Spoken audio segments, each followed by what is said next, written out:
This last lecture of mine is going to be on adding code to Rosetta. We've learned how to write the code, but it's important that we understand the proper etiquette and customs of adding our code to the Rosetta code base so that you don't anger other people and have people send mean emails to you and hunt you down. So here are the steps that in general you would take before you add code to Rosetta. So first you have to ensure that you follow the coding conventions. And we'll spend a lot of time talking about those.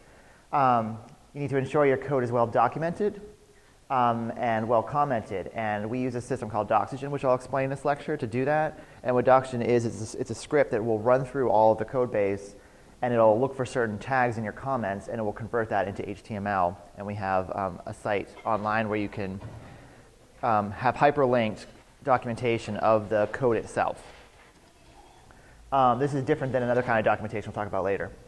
Then you also need to write unit tests. We spent a lot of time doing that, so you'll be very familiar with that. You should write unit tests for all significant functions that you have added. We've also mentioned this before. You need to wrap any of the applications, your pilot applications, in try-catch blocks so that it can be used more efficiently by, so the job distributor can handle things better and so we can do better error handling. You also need to write integration tests. It's a different kind of test than a unit test, and I'll talk about that at the end of this lecture. They're another really important test that we use in Rosetta. And then finally, before you ever push, commit to merge to master and push up to GitHub, you need to make sure that your code compiles in both debug and release mode. Sometimes there's errors in one mode and not the other. So you need to make sure that you've tried to run at least in both modes. You'll want to run all the unit and integration tests after you've written your own unit tests and integration tests for your particular code. You want to run everyone's unit tests and integration tests to make sure you didn't break someone else's code or change Rosetta in a way that's not appropriate. And then, in addition to the Doxygen, there is a documentation wiki for how your protocol works and the kind of science behind it. So those are all the things that you really need to do to be responsible as a coder. So why do we have coding conventions in the first place? Well, there are about 1.8 million lines of code in Rosetta. It's enormous. And as you probably have noticed as you're searching through the code for all these projects, it's very confusing, especially at first glance, to see just tons of code everywhere. It's much easier to work with if that code is consistently and cleanly written, if it's formatted nicely and it's consistent. So you can trust that if you see some sort of formatting, you know what it means immediately without having to think about it too much. Code should be written for humans to read, not computers. And this is a really nice quote from this rather famous computer programmer here. And the point is that, we write code in mostly English words so that other human beings can read it. If we wanted to make it for computers to read, we'd be using ones and zeros. So many conventions also help avoid common errors and warnings, or they reveal misunderstandings about how we think C++ works. So if you follow the coding conventions, it helps you to be a better coder to begin with. Many of them are there for things like efficiency, or getting rid of ambiguity, things like that. Do not just cut and paste other people's code.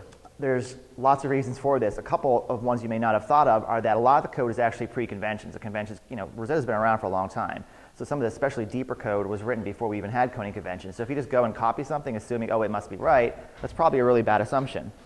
And you don't want to be the person that breaks the conventions. All right, there'll be a lot of these little slides in the Profound Programmer kind of inspire you as you go through this presentation with me. Okay, first of all, our coding conventions are all located prominently on the main page of our Rosetta wiki. This is the website right there. It's right in the main page. You can find it. When should you read these? Well, you should read them before you ever start coding. Unfortunately, we put it at the end of this so that didn't happen in your case. But for when you start doing real projects, we really want you, we're requesting that you review them entirely when this course completes, and then read them again a week later. And then everybody should really be reviewing them periodically. And occasionally we add some new ones where we modify them at mini RosettaCons and developer meetings. And then, of course, you're going to hear almost all of them right now. Now, Andrew says it takes 3 hours to go through them. Hopefully that won't be the case. And I've tried to cut out some of them. Anyway, you already know about this one. This is fast. Every file in Rosetta needs to have the copyright. That's really easy. You can don't use this particular one from this slide because it's trimmed off right here. Use the one on the Rosetta wiki. You've learned about namespaces already. You already know this. They're expected to match the directory structure. Core scoring is in source core scoring. That one's easy. Pointers. You've learned this already too. We don't use raw pointers in Rosetta. We use the owning pointers and access pointers instead. And there's lots of reasons for this that have already been covered. Raw pointers, it gets confusing who owns what, and you can have all sorts of memory leaks. Arrays, this was also mentioned. Although it's good for like introductory stuff and learning how C++ works, you should really avoid C-style arrays because, as Andrew shared, they can lead to buffer overflow bugs if you can try to grab an index of something outside the array. For strings, you should just use the standard library version of string, and as you already know, for every kind of other array, you should use vector1 or vector0 if you need to have 0 indexing. They're already set up for you in Rosetta.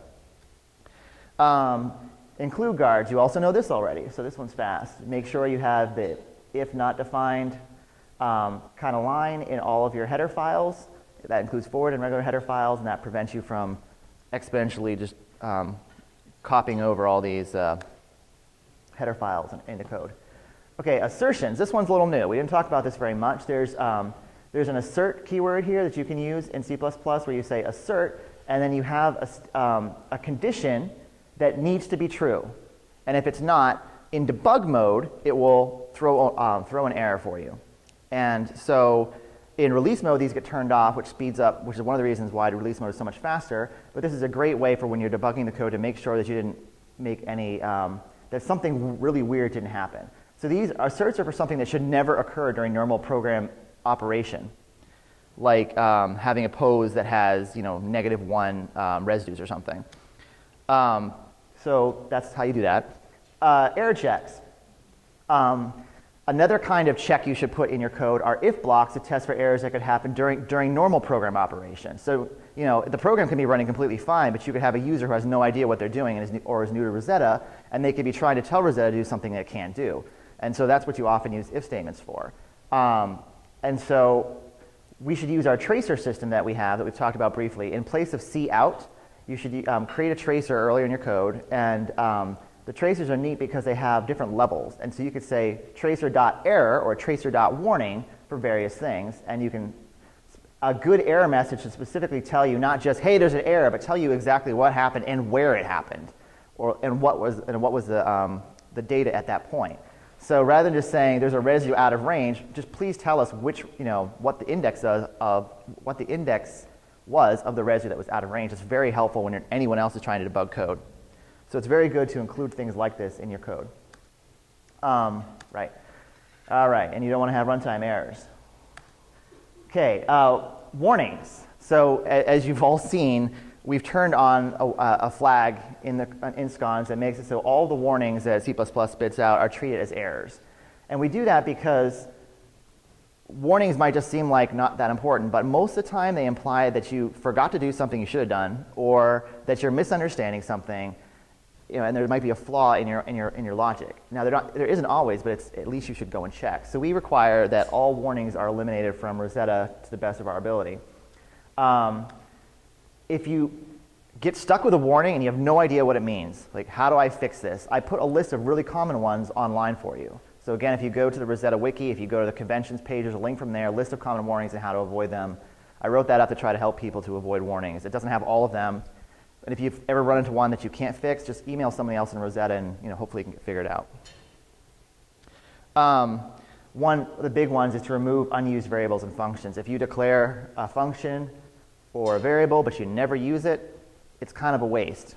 And so even if the compiler is smart enough to not bother doing anything with it, it's still wasting space on someone else's screen when they're trying to scroll through your code and figure out what you're doing. And so they're trying to say, what is this variable doing? Okay, if you leave some functions in for debugging purposes, just comment about that and say, I wrote this function for debugging purposes. Okay, so here, because it's a professional meeting, we have to censor our little slides here, but I would love to be there right now, actually. That looks great. Duplication. Right, like we said, no code duplication. Don't copy other people's code. Don't rewrite other protocols. There's a couple other things too. You should, again, try to use subroutines. If you have written a function and it goes for screens and screens and screens, you probably should go back to that function and try to figure out ways of breaking up into smaller ones. And you'll find that very often that can help you avoid code duplication. If you have, like in an earlier lab, you all had this full tree you were creating from a pose, but you were also trying to create a full tree from a string. You could just use function overloading to write two methods and then have one call the other, and you don't have to duplicate code. You should use inheritance, which we talked about a lot this week. That avoids code duplication. Another thing, though, is you should never define your own numeric constants. We have a numeric library that was talked about, I think, on the first day, and in the numeric library includes things like values for pi and and e and other things like that that are already defined. There's no reason for you to have to create your own constants in your code for numeric values. Okay, and do not copy and paste. All right, declarations. This is something we talked about to make Rosetta work. If you declare a function publicly, you have to define it. If you declare it privately, that's okay. You don't have to worry about that. But if you say that if you're telling the compiler, I'm going to define this function later, you need to go follow through with that. Class files, we already learned about this. We've done this a bunch now. For every class you create, you need to have 3 files, CC, HH, and forward header. Okay, now let's say you're working on a big project. I heard some people asking this over lunch at one point. Where do new files belong? Because we have this massive library. Well, you shouldn't just put all of your code in a single directory, kind of like we've been doing for this time. We have this like BootCamp directory. That's not usually the way you do that. You want to spread your code out as appropriate into libraries so that others can easily use it. So I'll just use my own code as an example because I'm most familiar with it. I'm working on carbohydrate stuff. So I have, in the chemical core chemical, I put the carbohydrate stuff that has to do with the chemistry of carbohydrates. But then for the code I've written that manipulates carbohydrates, like movers, I put that in protocols, simple moves, ring confirmation mover. So you put it in different places, and that makes your code more usable for other people. Because someone might want to use a ring mover that I wrote, but they probably have no desire to use my sugar chemistry stuff. So when I say appropriate up here, that's based on dependencies. Remember, we have this hierarchy. So things in protocols can't rely on things that are higher up in protocols. So you have to make sure that your header files are appropriate based on their dependencies. And then it's possible you have this whole new thing, and you might need a new library for it in protocols altogether. So that's okay. I would send emails out to the group to ask for advice on that, but it's okay for our protocols to expand within our hierarchy that we already have set up. Okay, no global data, ever. All data has to be private, and protected data is forbidden. You can use protected functions, but that's another topic, and we're not going to talk about that now. Derived classes need to be able to right. We talked about this before too. You write getters and setters if you need to get to that private data. And I mentioned this before too when I was talking earlier about how to build a class. You need to make sure when you make your copy constructor and your assignment operator that all the member data gets copied correctly the way you want it to be copied, whether it should be shallow or deep. And when you're adding new data to an already existing class, please make sure that you don't forget about fixing the constructors, the copy constructor and assignment operator, so that your new data gets copied as well as the old data that was already there. Right. Okay. So all of your member functions should be const correct. So I was like seeing, you all wrote a class the other day, and I was going around looking for code. You should probably go back and check your code and make sure that, for example, all of your getters have const in front of them, because if they're getting a value, they should not be. They shouldn't be changing your class. Any base class that has virtual functions must have a virtual destructor. This is something we had not talked about. So you know how in your class inherits from the mover, and if you look in the mover code, it says virtual destructor. So because mover is a base class and it has other things inheriting from it, our coding conventions require that you have the word virtual in front of your destructor. So it's just kind of a little side one. And we talked about this already too. You should be, for the most part, you should be passing objects like a pose into as a parameter by reference and not by value. And if it's not going to change, pass it as const.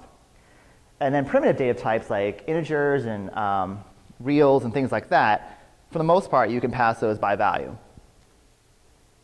However, if you have a situation like this where you have, like, say, a function void max, which takes first value, second value, and then also takes a parameter answer, Instead of returning the answer, this function changes the answer, so we need to have the reference to the answer so that we're allowed to change it. That's okay. Okay. What does this mean? Polymorphic methods. If you remember way back, first lecture I gave a talk about polymorphism, and it has to do with this idea of virtuals and pure virtuals and such. You need to make sure all of your virtual methods are correctly overridden in the derived class. They need to match up. The signatures need to match. Andrew talked about that a lot too. If your class has owning pointers to other objects, again, make sure you define your destructor, copy constructor, and assignment operator. Yesterday, a lot of folks were running into problems because they didn't define these. They just left them out. But it's important that you go through the time, even if the destructor is empty, to put it in the CC file. And if you don't want anyone to call your copy constructor for some reason, let's say you want to make some object that can't be copied, then it's okay to declare that as private instead of public. And then you don't have to implement them. That's all right. In fact, singletons have their regular constructor set as private. You can't call residue typesets constructor. You have to use that getInstance method that it has. Just same thing with task factory. No, not task factory. I'm blanking the other one I was thinking of. But there's several of them like that, singletons. And try to avoid long member function definitions. So if you have 25 parameters in your function call, it's probably a bad idea because it's really confusing and easy to mess up. If you run into a case like that, you can break up the functions into several, you can break up, I should have said the parameters into several smaller groups. So like, for example, if I was calling this if I was calling a function that had 15 parameters and 4 of them had to do with rotamers, I could put all those parameters into a class like rotamer or something and pass that. Okay. That's what I was talking about here. There we go. What I just said. All right. For inheritance, I've mentioned this before too. Every class needs to inherit from at least indirectly from utility pointer reference count. And then in the file, in your forward header, you can set these typedefs for everybody else to use. So residue type AP, CAP, OP, COP. So we've learned about that before too. So it's a convention that we should put this kind of code in your forward header, as well as inheriting from reference count if this is your base class that you're making. C++ actually allows you to inherit from multiple things. Like you can make, have like a mule that inherits from horse and donkey, but we don't allow that in C++. We also don't allow protected inheritance. Basically, you want to see the word public here in almost all cases. Pound inclusion, we've talked about this a lot. Rocco went into detail on this. If you are just crazy with all the files that you're including, you can get to really long build times, and nobody likes that. It can also break a lot of the builds. We talked about this before. Class forward declarations belong in the forward header files. The definitions belong in the header files. You all know that already. There are a few exceptions about this. You can define a function if it's inlined. You'll see that a lot sometimes. You'll be, what is this inline keyword? Well, that's a faster method of it. Actually, I forget I don't know how to describe it best, but it speeds up the calling of functions. And there are a few places where that's justified. So getters that return really simple things like a size or a real, it's okay to put that in your header file. If all your function does is just returns a private data that happens to be an integer, it's okay to put that in the header file. And one of the reasons is because you don't need to have anything else complicated because it's just a number that's being returned. So it doesn't slow anything up. Okay. We already know that. You use angle brackets for our pound includes.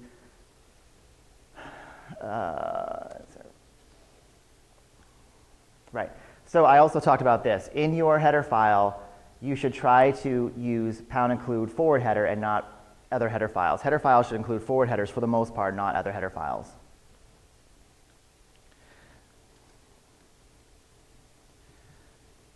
Yep. Okay. And no cyclic inclusion. A header can't call a header that then calls the original header because then you just go in a big circle.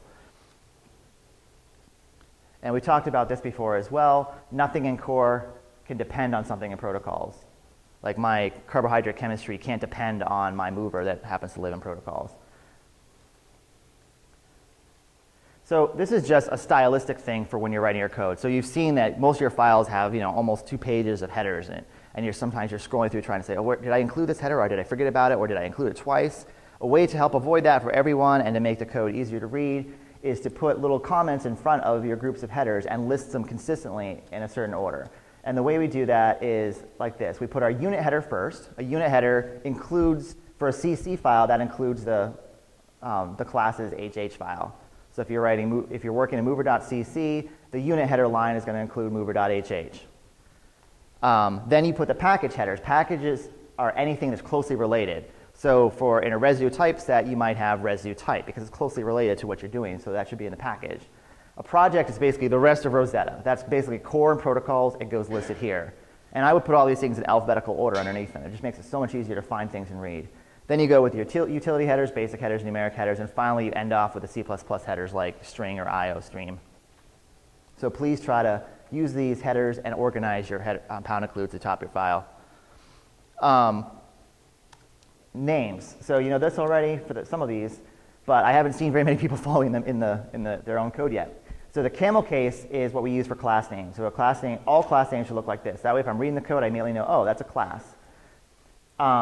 Variables, including the names of objects, like if I have a pose and I'm creating a pose object, the pose variable is going to be lowercase.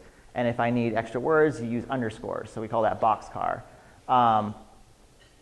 If it's private data, we put an underscore at the very end. That tells anyone reading, oh, that's the private data we're talking about. So we have one trailing underscore as our symbol in Rosetta for, hey, this is private data in a class member. And we already talked about this. If you're making a class, packer task belongs in packertask.forwardheader.hh, for example. There's a few things you should avoid for various reasons. You're not allowed to use the word read as a function name. It causes problems with certain systems. You can't use interface for the same reason. Data is just a really, really bad name because it doesn't tell anyone anything about what you're doing. And also, single letter variables are usually to be avoided because likewise, like, what does C mean? Unless, for a mathematical variable, it's okay to have I or X because people understand, oh, I is an index and X is a coordinate. But other than a few exceptions like that, avoid single letter variable names. And so there's lots of people who get very angry about this sort of stuff, and enough to make these posters. What kind of variable name is data? Yeah. Precision. Okay, so in the coding convention, it says you should avoid raw literals. Some people call these magic numbers. Essentially, that means that you shouldn't really just have numbers floating around in your code. Usually things like 1 or 2 are okay, because usually when you're using a 2, you're checking to see if something is divisible by 2. But you shouldn't just have a number like 5.3 in your code, and people are like, why is it 5.3? Where did that come from? Instead, put 5.3 in a variable name where it says what it is. Like this is, my scaling factor equals 5.3, and then just use scaling factor through the rest of your code. You don't want to have just numbers floating around. It's really confusing.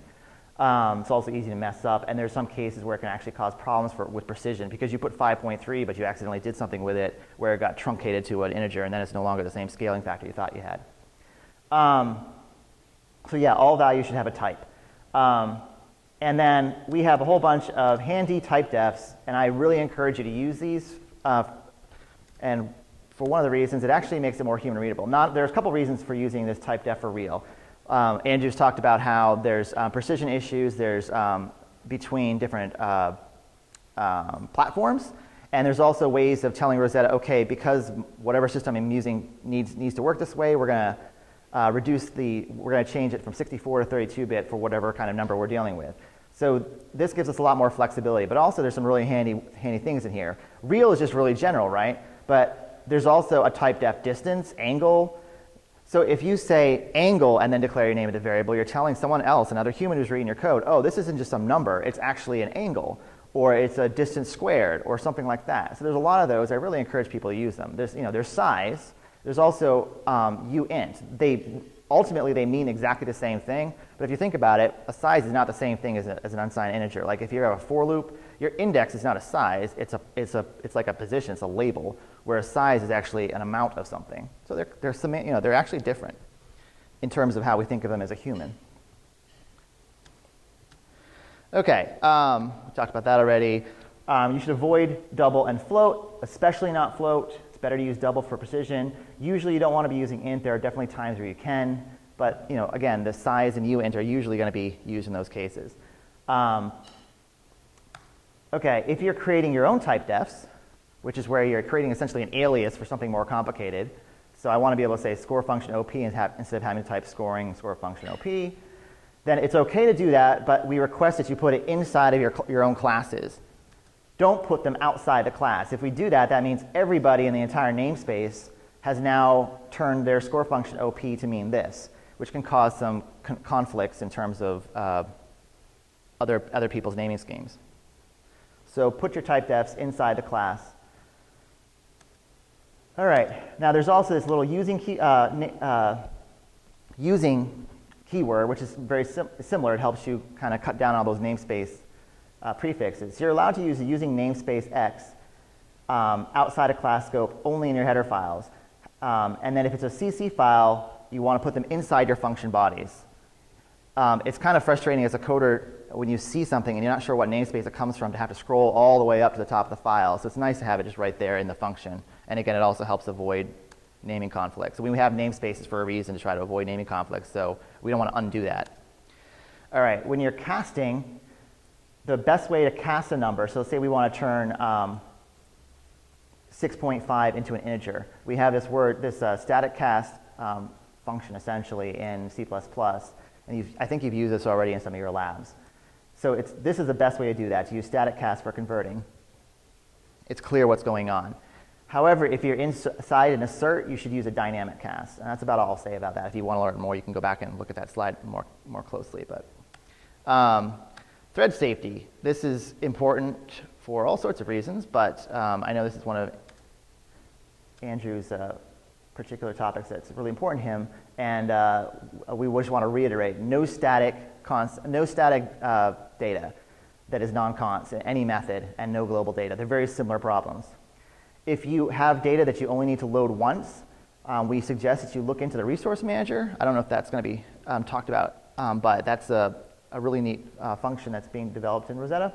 And the singletons are allowed, like we've talked about before, but their data must be constant after they're made. When you create a residue type set, all the information in the residue type set never changes after that point. All right, here's some other no-nos. Do not ever use goto. We just hate it as a community. It's not allowed. And macros, if you know what those are, don't use them. If you don't know what those are, that's okay. And then post-increment operators. We've talked about this before too. We really prefer that you put the pluses in front of the I. It makes it more intuitive what's really going on, even in for loops. So basically just get used to going plus plus I and not I plus plus. Semicolon placement. Make sure that you don't have semicolons that are useless. Like this semicolon is completely unnecessary at the end of the for loop. There's a semicolon in here, that's fine. Same deal down here for this function. However, oddly enough, you have to have a semicolon absolutely after the curly brace that has to do with your class. So that one is absolutely required. All right, so most of the rest of the stuff has nothing to do with errors and warnings, but just simply to make things cleaner. So we have this stylistic convention that you label all virtual functions as virtual in a derived class as well. So if I'm inheriting a class from mover, like my BootCamp mover, and there was virtual apply, then my apply in my BootCamp mover should also have the word virtual in front of it, just to tell a coder reading, oh, this has implemented something else in the parent. It's just really helpful to have. Add spaces. All right, so we use spaces after keywords. So like if is not a function, it's a keyword, so we should have a space after it in our coding conventions. We want to put spaces after commas. So if you have a list of numbers, it's 1 comma space 2. It's not going to be 1 comma 2. We also use spaces before and after operators. You should have 1 space plus space 2, not 1 plus 2. And then inside parentheses, and you'll see what that looks like. So this is how correct spacing should look. It's just really clean and easy to read.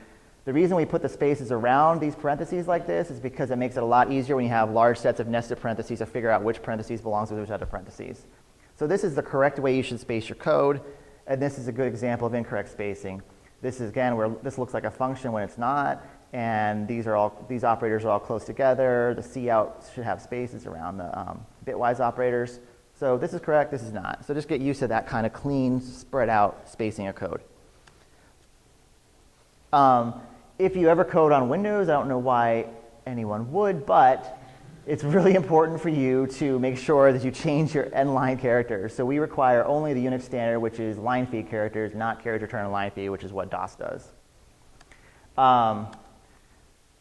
There was one late night where I broke Rosetta by accident. I had my Windows machine, I popped open a text editor, and I fixed the code, but then it put all the wrong line feed characters throughout the entire file. And then I got an email from Andrew who said he was going to make me change it. So I did. Wrap lines at 120 characters. Yes, we have computers that can handle strings that go out like this, but generally when a human is reading a code, they have one window open and sometimes two windows side by side. And it's really nice if I can have code over here and code over here without having to constantly side scroll to the left or the right. So try to put your code to wrap at 120 characters. And yeah. Okay, and then sometimes you'll get a warning when this happens, so you'll know about it. It just says make sure you have no white space at the bottom of your file, or lots of spaces at the end of lines. Okay, we use tabs and not spaces to indent. This is another thing that's really annoying when you load up somebody else's code and someone's used spaces and other people have used tabs and everything's all messed up, and it makes it really hard to figure out what's going on. So we use tabs to indent. The rules for indentation are that you indent one additional tab every time you do a nested level. If you're in a for loop, you tab over. If you're in an if statement, you tab over. If you're in a class, you tab over. If you've wrapped a line, you can go 2 tabs over. Like if you went out to 130 and you need to cut your line in half to make it fit, do 2 tabs over. Same deal with like for loop declarations. And then the only exception is we don't indent namespace nesting. If I say namespace core and then namespace chemical, I don't indent the namespace chemical. Those just all stay left justified. And I think you've seen that. Another thing is public and private labels also don't get indented in our classes. So here's a picture of what I'm talking about. So here's namespace foo. Even though this is nested, we don't indent the namespace bar. For my class, even though public is a word inside the class, we keep that left justified, and so we do with private as well. Everything else, though, inside the class gets tabbed over 1. Here we have a function with a really long name and too many arguments. Actually, not too many. It's just 3. But we have to wrap it down. We go over 2 tabs. Here's some other examples. I'll let you look at those on your own. Okay, yeah. So don't end up in space is the point of this. It's a very dark and dreary place. Okay, some compilers allow the use of and or. We don't allow it because some compilers don't. So use a double ampersand and a double pipe symbol when you mean and or in your conditionals. Let's see, output. Have we done time? Okay, almost halfway through. All right. We want you to not use printf. We want you to learn how to use the IO streams, but you've been doing that already. Everybody has. It's like cout, or actually we want to use the tracers, but yeah. So avoid cout and cerr. Instead, we use these tracer things. The way you declare them in your file is to say static, and then you give the namespace, and you name your tracer. People usually name it capital TR, or lowercase tr. It's just kind of what people do. And then you give a string that is the name of your tracer, which should match the namespace and the class it belongs to. And again, I've talked about how there are different levels. So here's just a general comment. Hey, I'm doing such and such. If you want to throw a warning, you can do it with tr.warning. If you want to throw an error, you can say tr.error. So this is how you kind of use the tracer system. And that allows users to control the volume. So when I'm trying to debug something, I usually mute all the other tracers except the class I'm looking at, because I don't want to see all these I don't want to see all these messages coming from things I'm not interested in at the time. It's really handy. Okay, Andrew, I think has talked about this already. Constructors are not allowed to access the command line options directly. You have to use public function to do that. And yeah, so this is just information about what to do if you are creating, if you're using the option system. I'll let you read more about the details of that online. But there are a few little stylistic conventions like that. It's important that you don't change the option system at runtime. Once the options are loaded to Rosetta, they're meant to remain constant. The only exception is for things that we call umbrella options. So for example, there's a flag, restore pre-Tolera's 2013 behavior. So before the recent switch to the newer, better score function, there were a bunch of, to get back to that state, you have to use a whole bunch of options. And there's this one option that sets all the rest of the others.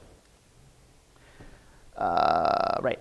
And this was mentioned at some point earlier as well. We have this really cool utility file called izstream, and it has some really handy utilities for reading and writing files and unzipping things. So we require that you use izstream instead of the standard version.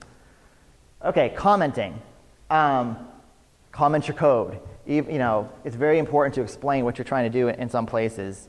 If you write your code really, really well with really good variables, you don't want to have too much comments because you could just be repeating the same thing that's blatantly obvious, but try to find a happy medium. Also, for comment blocks at the beginning of files and before classes and functions, we require comments to be written in the Doxygen format. Okay, right, and it's really frustrating to read through lots and lots of code when you don't see anything explaining what it means.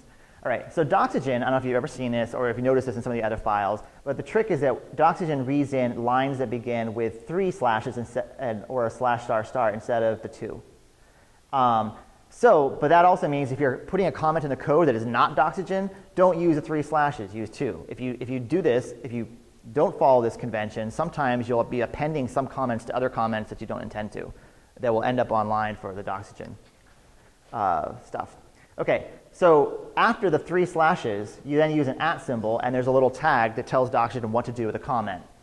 And again, a line beginning with 3 slashes without a tag is appended to the text of the previous one. Also, another thing about this is this gets converted to HTML, and so it's important that you explicitly add your new lines because the lines otherwise just get appended, and you'll have HTML that just has a really long string. So if you intentionally want to put a line break, you need to use a /n. Okay. So here's how Doxygen works. It's like a quick Doxygen tutorial. So every file should begin with at least the following 3 things. You want to have an @file. Now this tells the path and name of the file very simply. That way you can be looking at the text and know exactly where you are in the Rosetta library. Okay, the brief for the file tells you what is in the file. It doesn't document anything about the class. A lot of times people say brief, and it's like this class does such and such, but what it should be saying is this file includes the definitions for this class. And then you want to put your name and then your email address so that people can email you if you broke their code and such things like that. Every class should have the following documentation in the forward header. So in the forward header, in my own code, I have class carbohydrate info, which I'm declaring in my forward header. So I put a brief statement that tells you what that class is. So a brief, in general, is just a 1-line definition. You usually write them as a noun phrase. This is a class containing carbohydrate-specific information.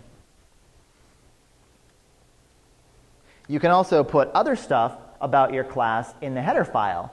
And for example, you could use a details tag that gives a more detailed description about what the class does. Like, a good example, if you go into like ResuType, you get this really, really long demonstration about how ResuType works. Every function, likewise, should have Doxygen documentation that goes in the HH file when you declare it. And that is the brief. So basically, the brief goes whenever you declare something, and the details go wherever you are defining it. So here you put a brief. Again, you put // brief. This says return the attachment point of the downstream saccharide for this branch point function I wrote. And that's usually written as a command. Like go and do this thing.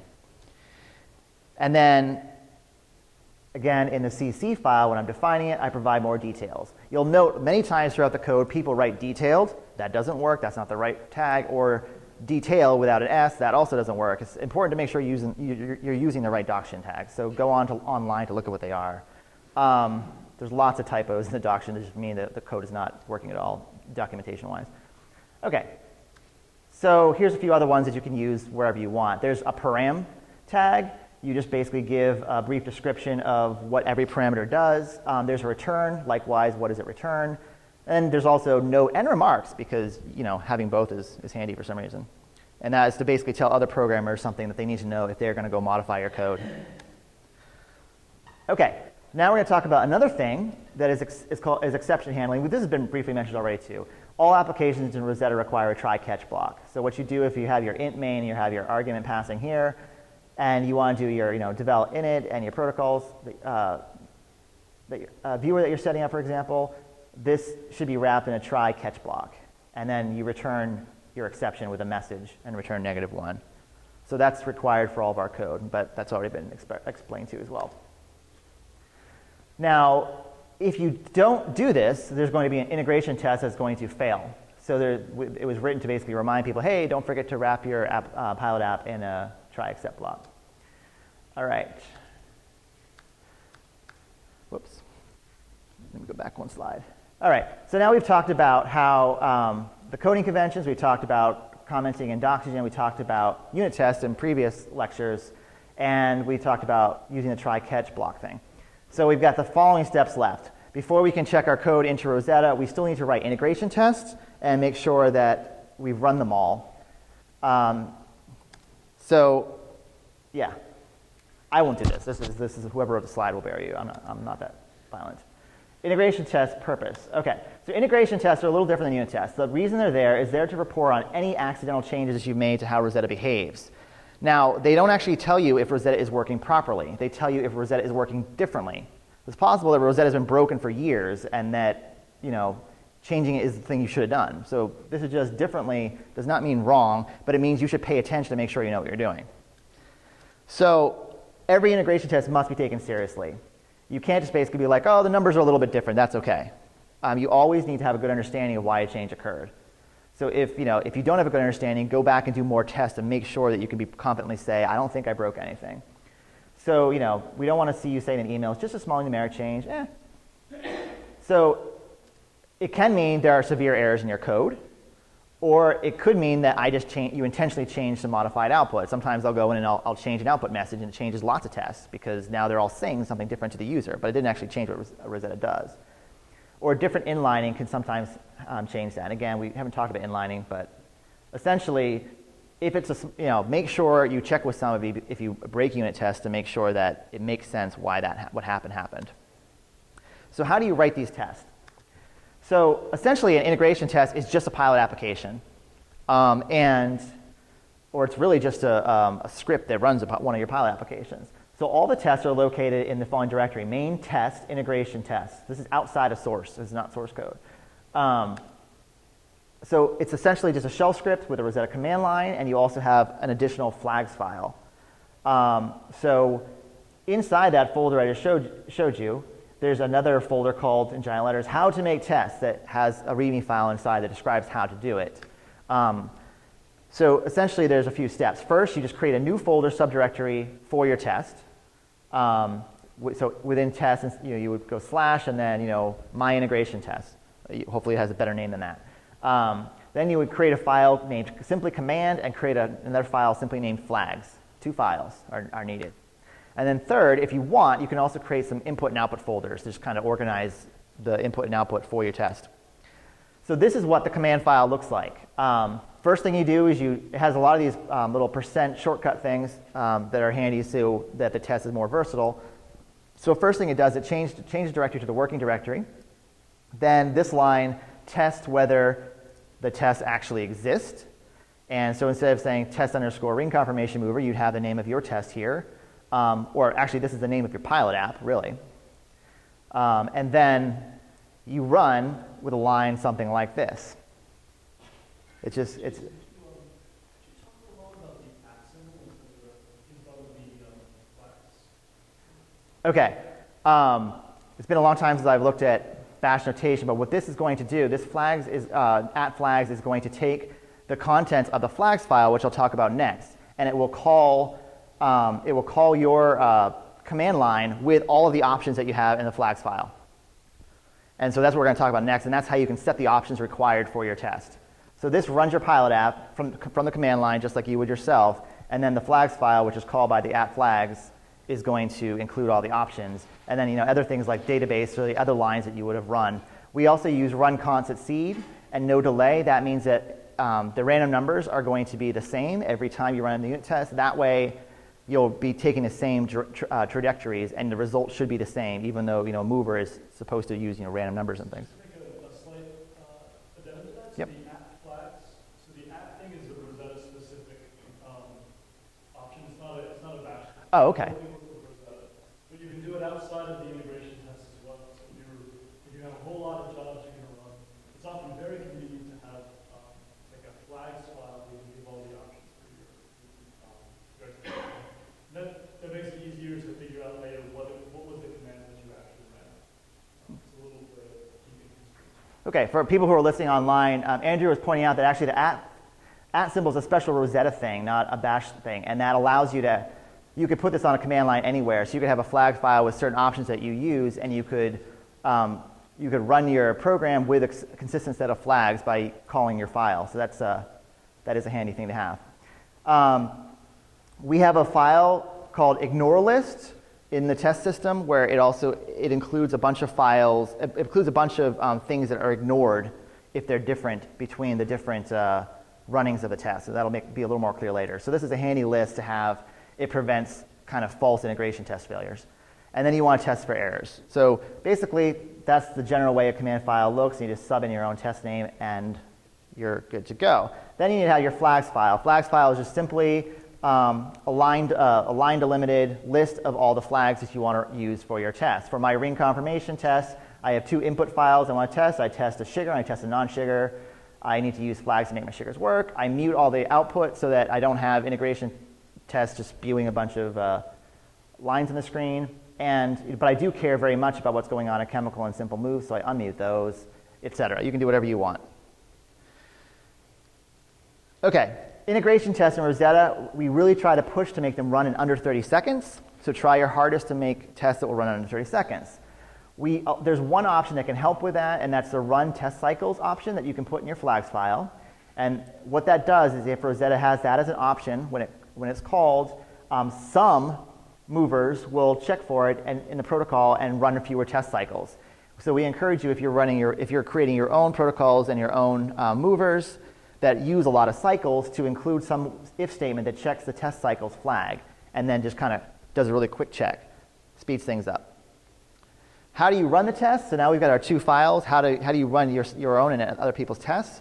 Well, first you have to move into the main test integration directory, unlike running from source like we do for most of our other things we do. They also should be run in release mode. You can run them in debug mode, but it takes a long time. And then you should run it twice. This is how it works. So first you run it in pre-merge code. So what you would do is say you've just finished doing all your coding in your branch and you're ready to run the integration test. So the first thing you do is you're going to go check out master. You're going to pull master. And you're going to then compile master in release mode with the binaries. You need the binary files because that's what all the unit tests are. The integration tests are running binary files, the pilot apps. Then what you're going to do is you're going to change directories to test integration, and then you're going to run the integration.py script and pass the database. So that will go through and it'll run all the pilot applications that are listed in the testing file, and it'll just run them all, and they'll take their input and they'll produce their output, and they'll just dump it all in their directories, and that's it. So it'll do that. It'll create a directory called integration/ref for reference. Now you've set your standard. Now you're going to test to see if you've changed from since when you did the standard. So what you do is you then merge your branch into master. So now you have your new merged code. Now you, unfortunately, have to recompile. And then you change directories again, and you once again run the same script. So the integration test py script looks and sees, oh, there's already a reference directory, so this time I'm going to create a new directory called new. Then it just simply does a diff between the 2 directories. And then at the end of that, it'll tell you, okay, these directories are different. So the output is different from these 2 tests. You must have changed something. You made Rosetta different. You broke an integration test. And that's when you need to try to figure out what's going on. If you need to generate a new ref directory, an easy way to do that is just go and delete the old ref and new directories. Right. If you want to just run a single test, you could just use the flags @flag symbol that Andrew was talking about and just run the command line, or you can actually run integration.py mytest, which will then check the differences between the old version of the file and the old output from the test and the new output. So you can just do a single test doing that. Okay. And whenever you make a push commit message to GitHub, that means the last commit message before you're pushing, it's important that you say the status of your unit test, whether your unit tests all passed, and which integration tests failed, if any. All right, so now we've gone through this far. We've followed the coding conventions, we've documented our code with Doxygen, we've written our unit tests, we've set up a try-catch block, We have written our integration tests. We've made sure it compiles in both modes, and we've run all the tests. Everything's good to go. We're excited. We're ready to push, and we can. So then you can push your code. But there's one more thing that you should be doing, at least some of the time, and that is documenting your code for usage purposes. And there is a wiki that we've set up for that, and it's actually distinct from Doxygen. And again, the point of the Doxygen is to sort of document how the code works. This wiki is stored as a Git repository, so you can actually pull it, you can make branches, and you can merge it just like you can with the code. And the repository can be viewed here. If you go to GitHub, it's another repository / documentation. And when you clone from GitHub, that's one of the options for the 4 repositories that you can clone. There's also a what you see is what you get version of the wiki that can be viewed and edited here at Rosetta Commons /docs/wiki/home. So it's a really nice format. It's really clean. There's a lot of people put a lot of effort into making some really good documentation for the protocols that they have worked on. So we really encourage you to do that. Now you're going to need, at this point, you need your GitHub account to log on to that. So it's good practice to document as you go in a branch and merge in later, just as with source code. And that's what's kind of handy about it being a repository. Okay, so just in review, try to make sure that you do all these steps before you add code to Rosetta, and you'll be on your way to having, you'll be, a really good community member in the Rosetta Commons. Are there any questions? Yeah. So you have to edit all 3, the Git wiki, the regular wiki, and the Doxygen? So the Doxygen goes in the code as you're coding. You don't have to edit that. That gets generated automatically. The documentation wiki you should edit to describe, the use cases of your code and, the scientific basis for it, that kind of stuff. And those are the 2 things. What was the third one you had mentioned? There's 2 wikis. Yes. Customer wiki and then... Oh, okay. They're the same thing. Oh. Yeah. So there's just 2 ways you can edit them. Yeah. So the repository, right? It's all stored. You can download the repository and you can edit it in text editors. It's written in a markdown format. Unlike, it's not markup, it's markdown. It's a different thing than HTML kind of stuff. And so you can just push and pull like you would with any other Git file that way. Or you can go online there on GitHub and edit it. Or you can go to the what you see is what you get viewer, which is how it looks to everybody, the public. And you can edit it there like you would Wikipedia. So there's different ways of editing the same stuff. So one really fun thing about the editor, the wiki editor, is that so you can clone the branch, you can have it, you can clone the repository, have it in your Rosetta directory, and then you can fire up a web browser and point it at that directory and start editing in your web browser the things, and then make commits to your directory. And then you pull all the changes that were being made simultaneously from the website and merge those into your repository, and then you can push your repository to GitHub. So you can actually, you could make changes to your code and make changes to your documentation, say in 2 parallel branches. And then when you're finally ready, like a few months down the road, to merge your code into master, you can also merge your documentation into master and have your documentation sort of integrated with the changes. So that means you can write documentation for your code as you're developing it, as opposed to waiting until you're done and you're ready to publish and you're ready to leave the project because you're just so sick of it. You can do it while you're still fresh and you have fuzzy warm feelings about it. Any other questions? Okay. Again, please reread the conventions in about a week from now. Make sure they're fresh in your mind. You have a question here? Oh, yes. Yeah, I just have a general question after reading some of the documentation. So, Uh-huh. at what point does a pilot app become a public app? Or is pilot just to kind of debug and At what point, the question was, at what point does a pilot app become a public app? I don't know if there's a fine, cut and dry answer to that. However, in general, I would say that when you're ready to publish the application and it's ready for general use and you're happy with that, at least it's ready for other people to start using, other people meaning outside the Rosetta community, I would switch it to a public app at that point. So the big distinction between pilot and public is pilot is Rosetta Commons specific. So you need developers access to the repository and then we get to pilot apps. So to the general community release, when we're releasing outside of Rosetta Commons, we actually strip off the pilot app directory and only release the public apps directory.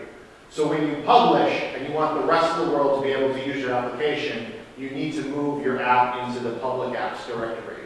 Otherwise, other free people won't have access to it. Yeah, Rocco was just adding to those who are online that the only the public apps are published in the release version of Rosetta that goes to world. So if you want to use the pilot app, you have to be a member of the Rosetta community to access those applications. There are a few things that we require of public apps.